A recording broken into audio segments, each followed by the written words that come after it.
I'm not a crook. Campaign trail with him, only slightly different roles this time. I thank you, Mr. President, and it's a pleasure. Yeah, we'll answer a couple of questions. Abramowitz. Sorry you got such a lousy seat back there, you know.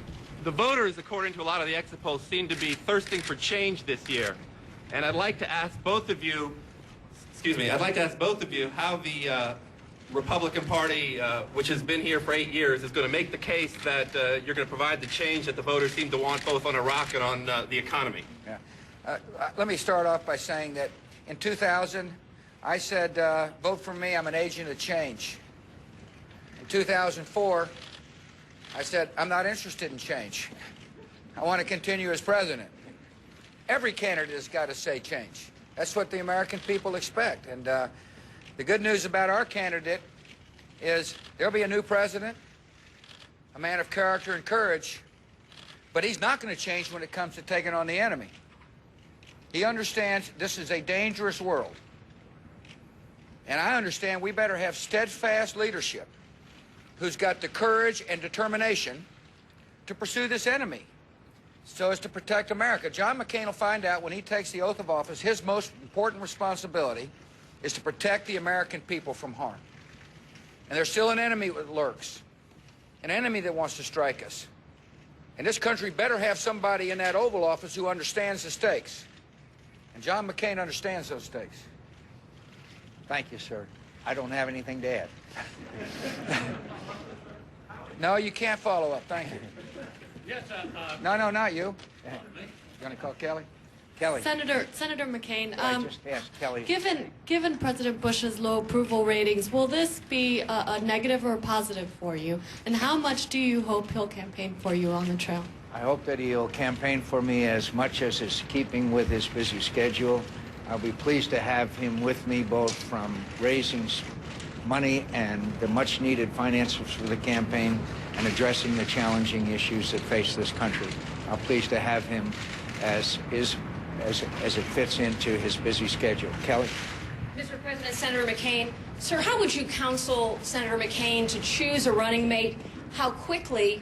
And given the fact that Democrats will field a nominee who will make some kind of history, a woman, an African American, should Republicans consider that in selecting a vice presidential nominee?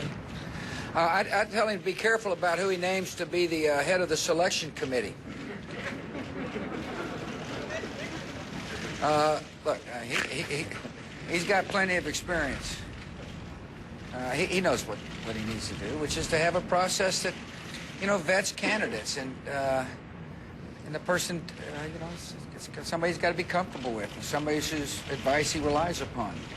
And he can answer his own question on that, but Could I just say, Kelly, I didn't think it was appropriate to contemplate this process, as I've discussed before, until after we had secured the nomination of the party. Now we'll begin that process. Should history make a difference with a woman or an African American on the Democratic side? People don't vote for vice presidents, as much as I hate to say that for those who have been candidates for vice president. They're going to vote for who gets to sit inside that Oval Office and make decisions on how to protect the country and keep taxes low and how to have a culture that respects the dignity of every human being. And that's what the race is all about. I know there's going to be a lot of speculation on who the vice president, this and that, but the speculation's over about who our party's going to nominate.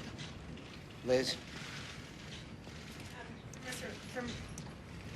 Mr. President, how much do you intend to do for Senator McCain, and do you think in some cases that your help could actually hurt him more than help him? Look, if my showing up and endorsing him helps him, or if I'm against him and it helps him, either way, I want him to win. You know, look, this is the same age-old question that every president's had to, you know, answer, and there's an appropriate amount of campaigning for me to do, but they're not going to be voting for me. I've had my time in the Oval Office. It's been a fabulous experience, by the way. And they're going to be voting for the next person to come in here and make the tough decisions about America. America's security, America's prosperity, and, you know, America's hopefulness. That's what this race is about. And it's not about me. You know, I've done my bit. And by the way, I'm not through. And I'm going to do a lot. And John's right. I do have a day job to keep.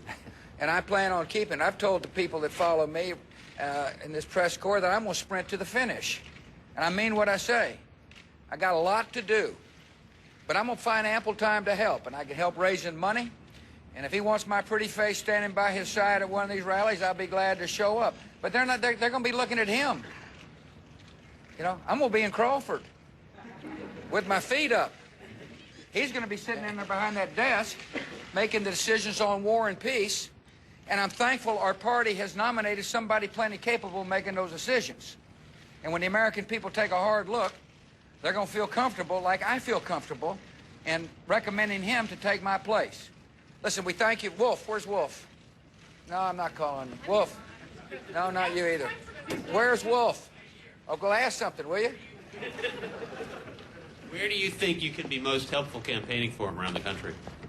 You know, look. I mean, as I told you, you know, if he wants me to show up, I will. If he wants me to say, you know, I'm not for him, I will. Whatever he wants me to do, I want him to win. And you know, Wolf, I don't know where. I mean, look. Could I start out with? I'm focusing on, you know, protecting America and succeeding in Iraq and dealing with the North Korean and dealing with the Iranian and dealing with the issues around the world where we're making a difference in terms of keeping peace. I want to get this as good a position as possible so that when John McCain's the president, and he will be, he can deal with these issues in a way that yields peace.